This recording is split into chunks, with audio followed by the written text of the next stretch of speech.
The city was quiet under the alien moon, its silver light falling on narrow streets and broken walls. Markets had closed, stalls covered with faded cloth, but one voice still broke the silence. It was a desperate cry, raw and trembling, the cry of a mother carrying her child through the dark. Her baby was burning with fever, small body shaking against her chest, breath shallow and weak. The alien mother's steps were uneven, her feet bare, her eyes filled with panic. She ran to the first stall, pulling at the merchant's arm. "Please, help me, my baby. He is burning," she begged, her words stumbling in fear. The merchant looked at the child, then stepped back as if he had seen fire. "No," he whispered, pulling the cloth tighter over his stall. "The fever spreads. Go away before you curse us all." Her heart sank, but she did not stop. She turned to another, a tall guard standing near the market gate. "Please, he is only a baby. He needs water, medicine, anything." The guard's eyes hardened. "No one can touch him. Fever is forbidden. Leave the city before dawn or the council will take him away." Her knees weakened, but she clutched the baby tighter. The small boy's skin was hot, his tiny fingers curling in pain. His weak cough made her soul break, but still she ran, calling to anyone who would listen. Most turned their faces away. Some whispered, some made signs of protection. To them, the fever meant death, and death meant danger. Then, from the shadows of a quiet street, a voice spoke.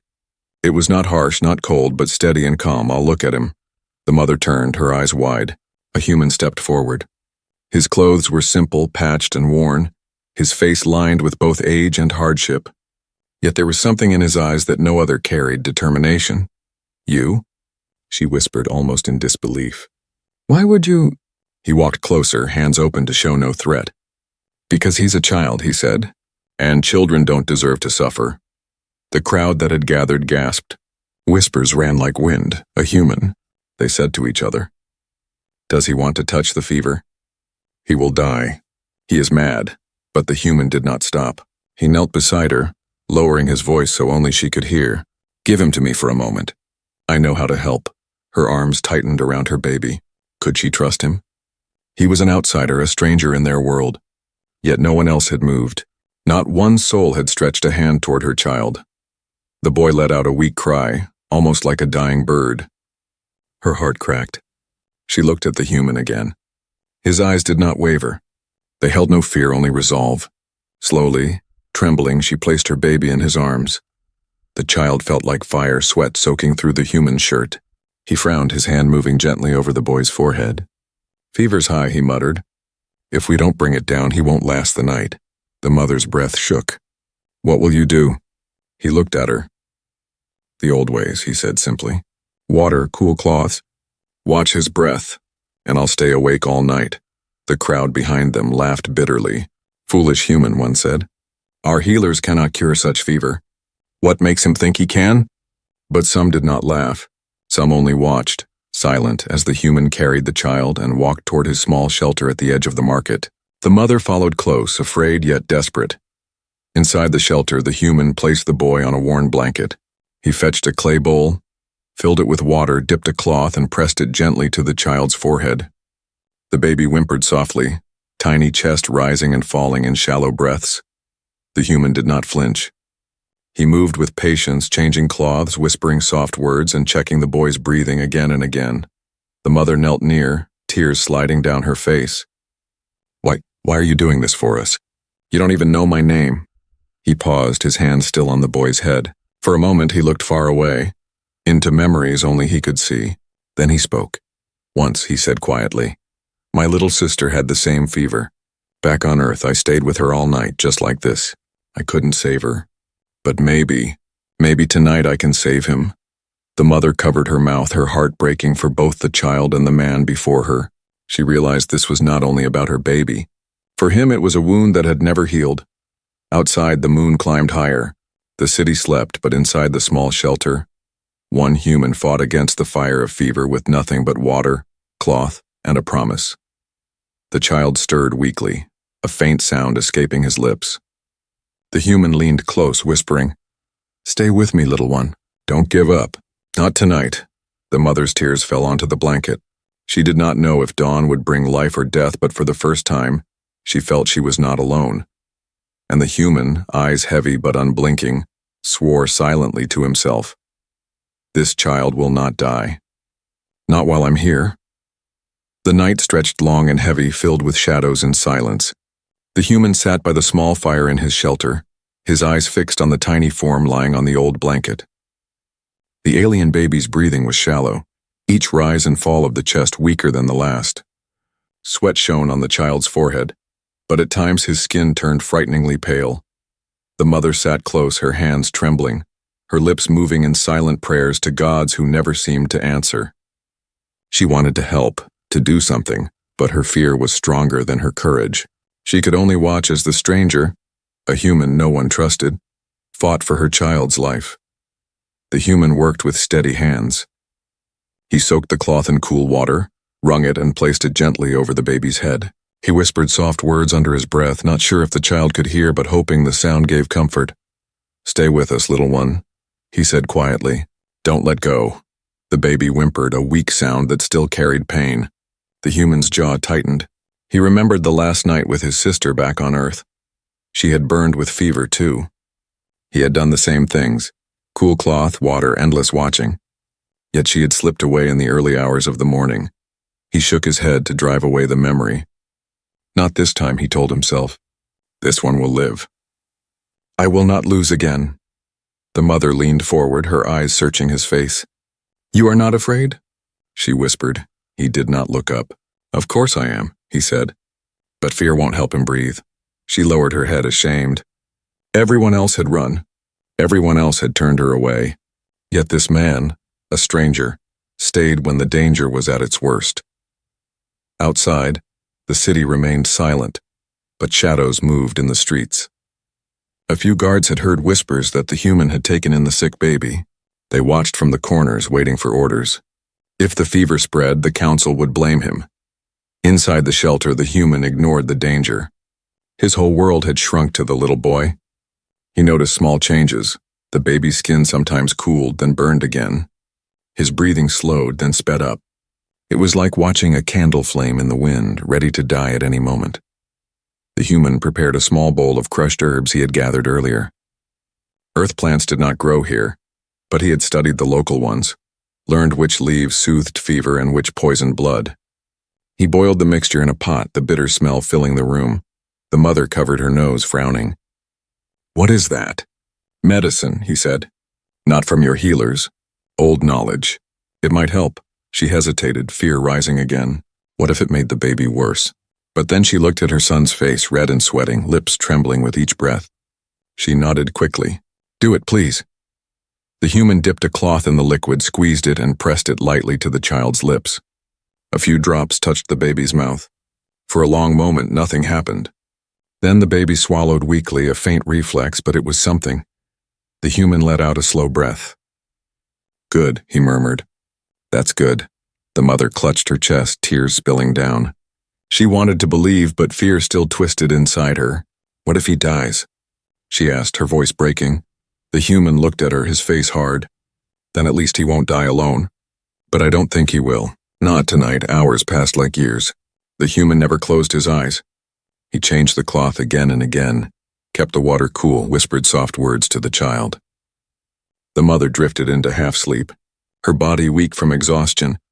But whenever she opened her eyes, she saw the human still sitting, still fighting, his gaze never leaving her son.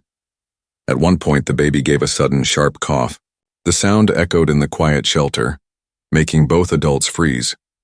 The boy's tiny body shook, then stilled again. The human quickly checked his breathing. It was shallow, but still there. He sighed in relief. "He's still with us," he said softly. "But it's a hard fight." The mother reached out, touching the edge of his sleeve. Her voice shook. "Why do you care? You don't know us. You are not of our kind." The human looked at her, his eyes dark with old pain. "Because no one cared for me once, and I swore. If I ever had the chance, I wouldn't let another child be abandoned." Her throat closed. She realized then that this man carried his own scars. Maybe saving her son was not just kindness, it was redemption. As dawn neared, the baby stirred again. His breathing grew faster, his skin a little cooler. It was not recovery yet, but it was a sign of hope. The mother gasped, covering her mouth, afraid to believe her eyes. The human gave her a small, tired smile. See, he's a fighter. He wants to live. Outside, the first light touched the streets, and with it came the sound of boots. The guards were gathering, their orders clear. They would not let a human break their laws without punishment. But inside the shelter, none of that mattered yet. The only battle that mattered was the one between fever and life. And the human, weary but unbroken, had sworn not to lose. He leaned close to the baby once more, whispering like a promise. You'll see the sun today. I'll make sure of it. The sun rose slow and pale, painting the alien city in dull light. Markets began to stir, merchants opening stalls, voices calling out for trade. But one rumor moved faster than any merchant's cry. The human had taken the fever child into his shelter. By morning, half the city knew. Some whispered with fear, others with anger, and a few with curiosity. But all eyes turned to the small shelter on the edge of the market, where a single man had dared to do what no one else would. Inside, the human sat with the baby still cradled in his arms.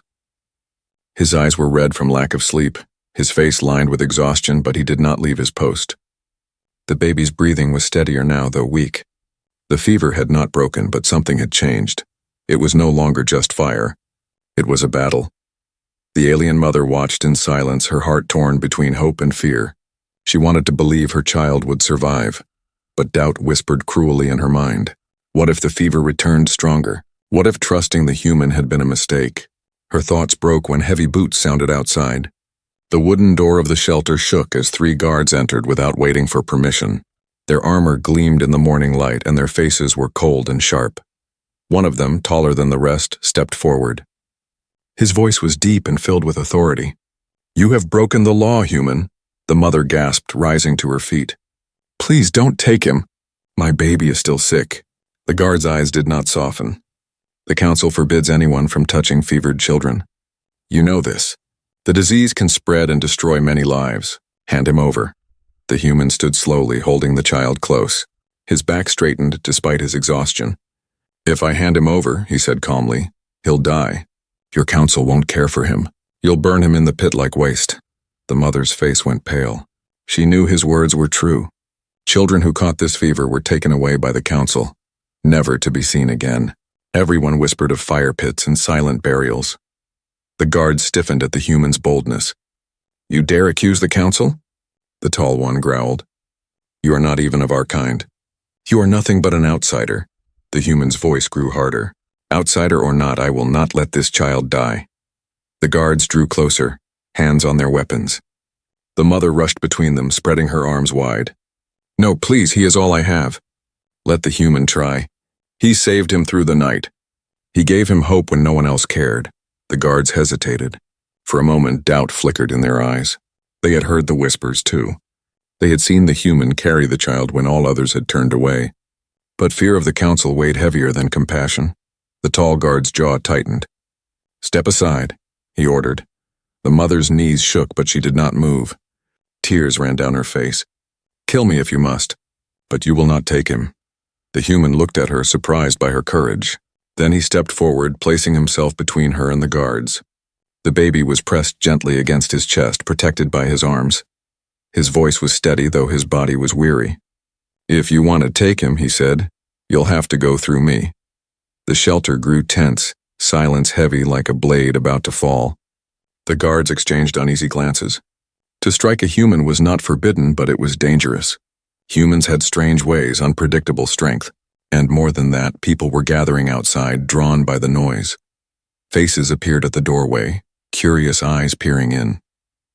Merchants, travelers, even children. They whispered among themselves, watching the standoff. Is it true? Did the human keep the baby alive all night? They say the fever did not take him yet. No alien healer could do that. How did he? The guards felt the weight of those voices. If they dragged the child away now, the crowd might riot. But if they left, they would face punishment from the council. The tall guard raised his hand, his voice sharp. This ends now. The council will decide. Give us the child. The baby stirred suddenly, letting out a weak but clear cry.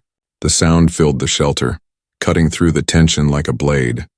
The mother gasped, her tears turning into sudden laughter. He lives. He still fights. The crowd outside murmured louder, excitement spreading. The child breathes. The fever did not win. The guards froze. For the first time, doubt entered their faces. Could it be true? Had the human done the impossible? The human looked down at the child, then back at the guards. His voice was low but firm. You see? He's not lost. You came too late. He will live, and I won't let you take him. The crowd's whispers grew into shouts. Let them be. The human saved him. Don't touch the child. The guards looked at each other, trapped between duty and rising voices. Finally, the tall one lowered his hand, his expression dark with frustration. This is not over, he warned. The council will hear of this. With that, they turned and left, pushing through the crowd outside. The people parted, whispering and pointing, their eyes now on the human and the mother inside. The mother sank to her knees, holding her child and sobbing in relief. The human lowered himself beside her, his body heavy with exhaustion but his eyes still sharp. For now, the baby lived, but the human knew the real fight had only begun. The council would not stay silent, and as the crowd's voices echoed outside, he whispered to himself, They will come for us, but I'll be ready. The morning had passed, but the human's shelter remained heavy with silence. The alien mother cradled her child close, rocking him gently as if her arms could shield him from death itself. The baby was alive, but the fever had not yet broken. His forehead still burned, his body trembled, and every breath felt like a struggle. The human sat nearby, his eyes red from sleeplessness, his body stiff from sitting in one place for too long. He had not eaten, not rested, not even stretched his legs. Every drop of strength he had was focused on one thing, keeping the child alive. The mother looked at him, her voice soft. You could have walked away, she whispered. But you didn't, why? The human's gaze was fixed on the baby. For a long moment he said nothing. Then slowly he spoke. Because I once had a sister. The mother blinked, surprised. His tone was different now, softer yet heavier. A sister? He nodded. Back on Earth, she was younger than me. Small, full of laughter. But one night she burned with the same fever. We had no medicine, no doctors near. I tried everything, water, cloth, prayers. I stayed awake the whole night. His voice cracked, the memory pressing hard against him. His hands clenched into fists. By dawn, she was gone. The mother lowered her head, tears slipping down her cheeks. She understood now. This was not only her fight. It was his too. He was not saving just her child. He was fighting the ghost of his own failure. The human leaned closer to the baby, his voice firm. I couldn't save her, but I can save him. I won't let death win twice. The words were heavy, almost like an oath. The mother felt her heart tremble at his resolve, but outside, danger still lingered. The crowd had not left since morning. Some came to see if the child would survive. Others came to whisper about the council's anger. Fear and curiosity mixed in the streets, and shadows of doubt spread like fire. By afternoon, a messenger arrived. He carried a sealed order from the council. The crowd parted as he walked, his steps proud, his voice loud. The council demands the human present himself before them. The messenger declared. He is accused of breaking sacred law. The mother gasped, clutching her child. No, not now, she begged. The baby is still weak. The human rose slowly, his face calm but his heart steady like stone. If I leave, he might slip away, he said. The messenger's eyes narrowed. Refusal will bring punishment. You think you are above our laws, human? The human's jaw tightened. He looked down at the child, then back at the messenger. His answer was simple. I am not above your laws, but I will not abandon him, not until he's safe. Gasps ran through the crowd. No one ever defied the council openly, but this man did. The messenger left in anger, swearing the council would send soldiers by sunset. The people murmured in fear. Some shook their heads, saying the human was foolish. Others whispered with awe. Perhaps he was braver than they ever imagined. Back inside, the mother's hands trembled. They will come for you, she whispered, and they will not forgive. The human looked at her, then at the baby. I don't care what they do to me, he said, but I made a promise. I will not leave his side until he breathes without fear. The baby stirred weakly, letting out a soft cry. The human bent down, wiping the sweat from his forehead, whispering gently, You hear that, little one? You're stronger than they think. Don't give up. The mother watched him, her heart heavy with gratitude and fear. She realized something strange. She trusted him more than she trusted her own people. As night began to fall again, the tension grew sharper.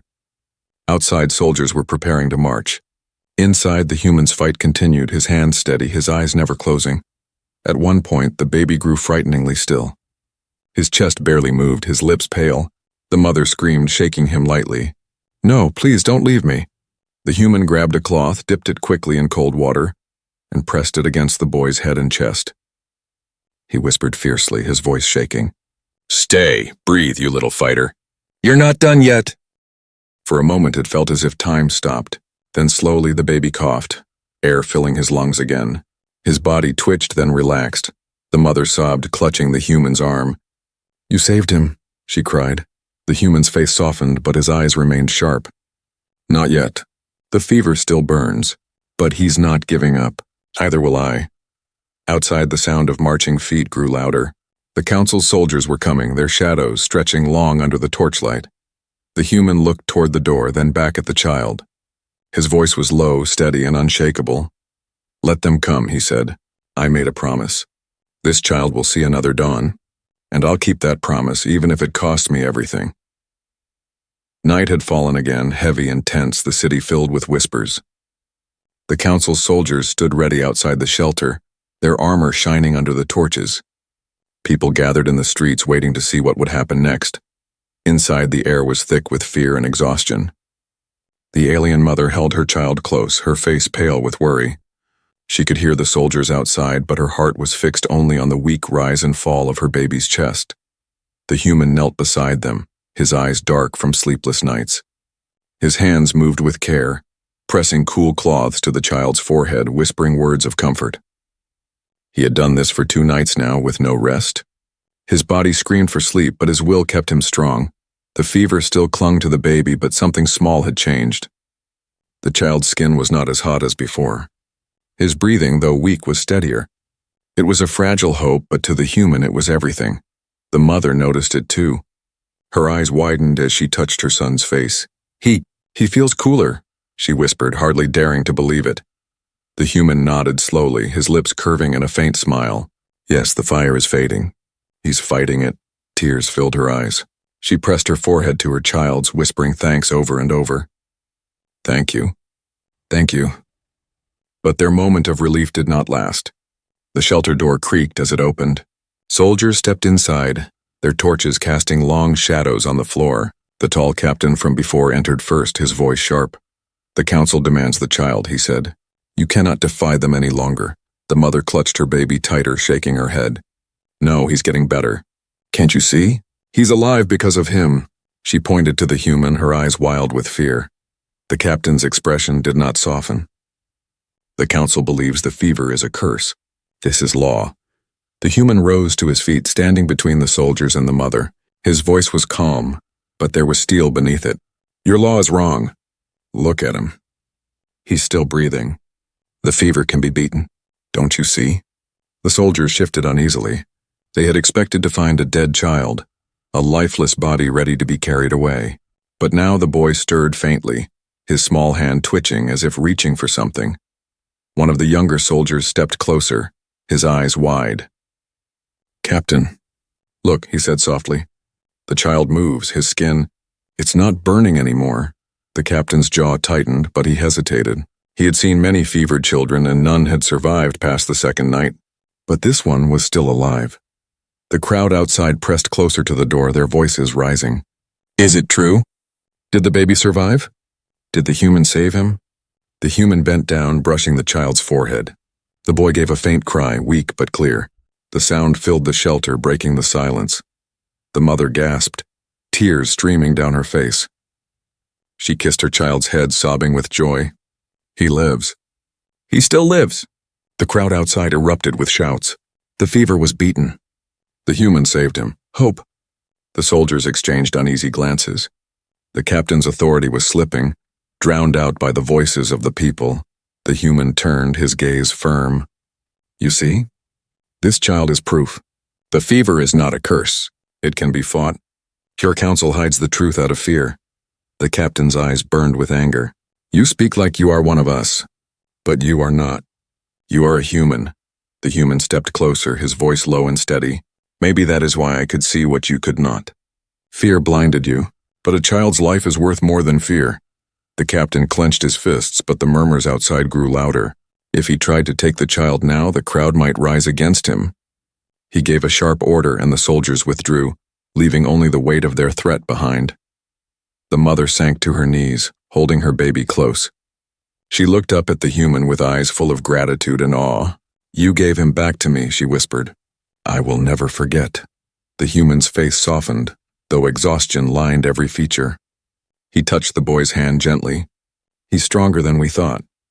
But this is only the beginning. The council will not let this go." Outside, the people began to chant, their voices echoing through the city. The human saved him. The fever can be beaten. For the first time in years, hope spread like fire through the streets. The mother rocked her child, whispering lullabies as tears of joy fell from her eyes. The baby, though weak, let out a small laugh, a fragile sound that silenced the crowd for a moment. Then cheers broke out, louder than before. The human looked at the child and felt something he had not felt in many years: peace. He had kept his promise, at least for now, but deep inside he knew this was only the first victory. The real war, with the council, with fear, with doubt, was still to come. He stood tall, looking out the door into the sea of faces. "Let them hear it," he whispered to himself. "This is the first breath of hope, and no council can silence it." The city no longer whispered. It roared. The story of the fever child spread like fire in dry grass. From market to tavern, from alley to tower, everyone repeated the same words: "The human saved the baby." Some called it a miracle. Others called it defiance. But to all it was something they had never seen before. Hope. The council did not see hope. They saw danger. Inside their high chamber, the elders sat in a circle, their robes heavy with symbols of law and tradition. The captain of the guard stood before them, his voice sharp. "The human disobeyed your orders. He touched the fever child, and now the people speak of him as if he were a healer. Already they question our laws." The head elder's eyes narrowed.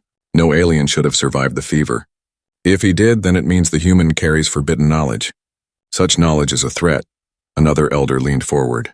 "Knowledge is power, and power we do not control will destroy us." The order was simple: bring the human before the council. At dusk, soldiers came again, this time not with threats but with command. The crowd outside the shelter protested, their voices rising in anger, but the human did not resist. He handed the baby back to the mother, whispering gently, "He is stronger now. Hold him close. I will return." Her eyes filled with fear. "They will punish you," she whispered. He gave her a faint smile. "I've faced worse. Don't lose hope." The crowd followed as soldiers escorted him through the streets. Some shouted in support. Others begged the council to leave him be. But the human walked calmly, his steps steady, his eyes forward. Inside the grand chamber, he stood before the circle of elders. Their faces were carved with suspicion. "You have broken sacred law," the head elder declared. "You touched a fever child. You spread danger." The human raised his head, his voice calm but strong. "I spread no danger. I saved a life." The chamber filled with murmurs, but the elder raised his hand for silence. "Tell us how." "No healer has ever cured the fever." "What secret do you hold?" The human thought for a moment, then spoke. "It is not a secret. On Earth we faced fevers worse than this. We learned with water, with herbs, with care.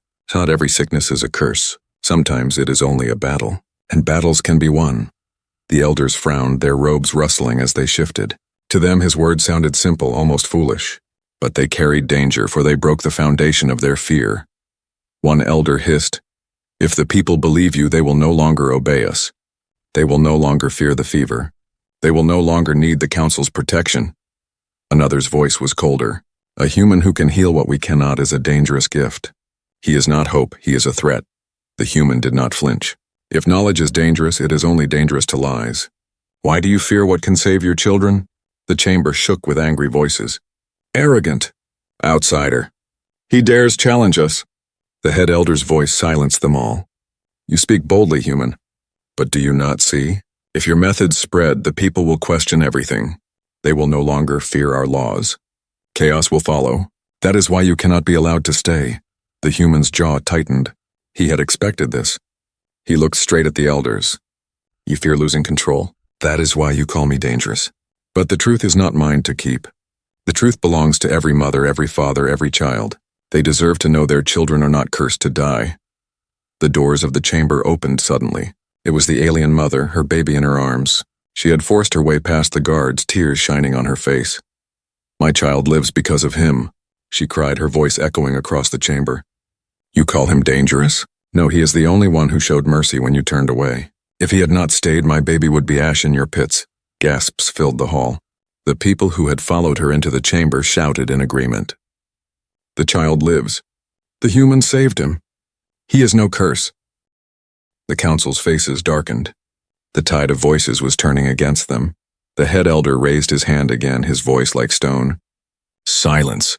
If the human spreads his knowledge, then let us see if his gift is truly safe. He will be tested. If he fails, both he and the child will pay the price. The mother cried out, clutching her baby. The crowd roared in anger. The human stood tall, his face calm, though fire burned in his eyes. Test me then, he said firmly. But remember this.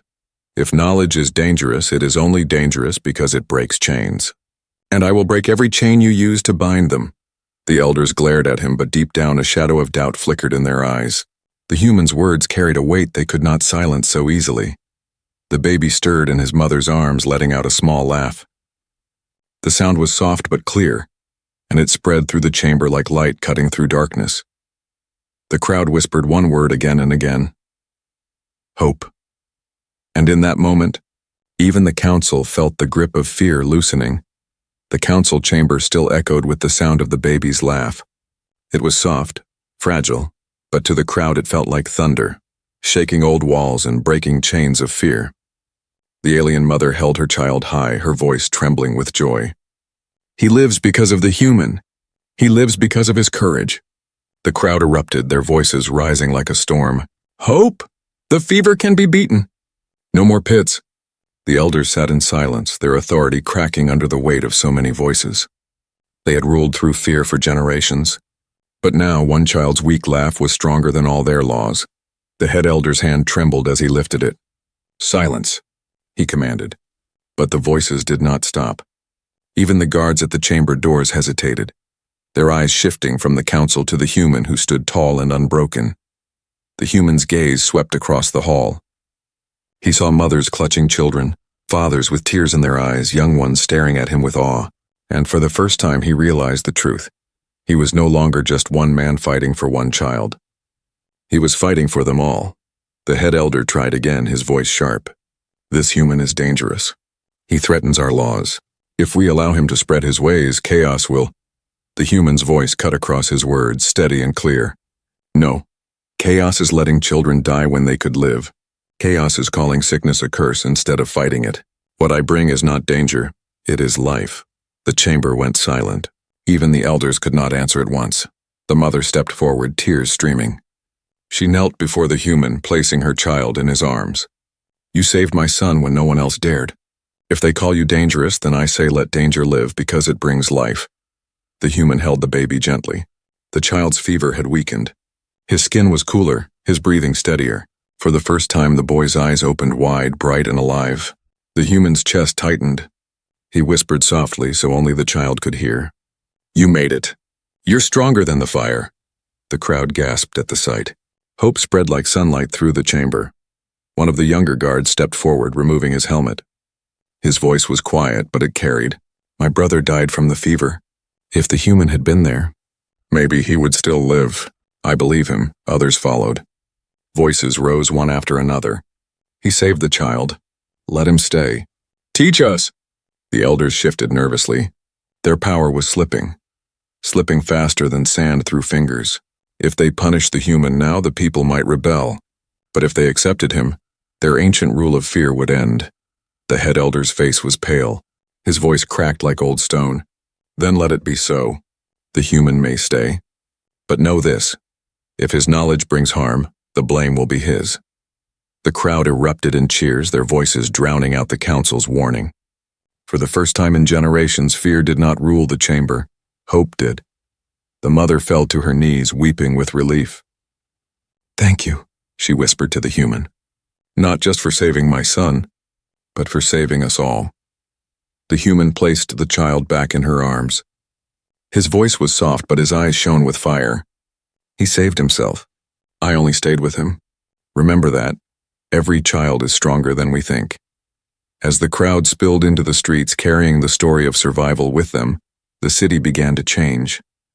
No longer whispers of curses, no longer shadows of doubt. People spoke of healing, of courage, of hope. And at the center of it all stood the human, weary but unbroken. When the night ended and dawn broke across the horizon, the first rays of light touched the market. The mother stood there with her baby in her arms, surrounded by neighbors who had once turned her away. Now they reached out with gentle hands, not with fear but with welcome. The baby laughed again, stronger this time. The sound carried across the square, echoing off the walls like a song of new beginnings. The human closed his eyes for a moment, letting the warmth of the sunrise wash over him. He remembered his sister, her fever, her last breath. The pain was still there, but now it felt lighter, healed by the laughter of a child he had saved. He whispered to the wind, as if speaking to her. I kept my promise this time. When he opened his eyes, the people were looking at him not as an outsider, not as a stranger, but as one of their own. Trust had begun to grow, fragile but real, like dawn breaking after the darkest night. And in that trust, in that laughter, the human knew something had changed forever. This was no longer just survival. This was the dawn of trust.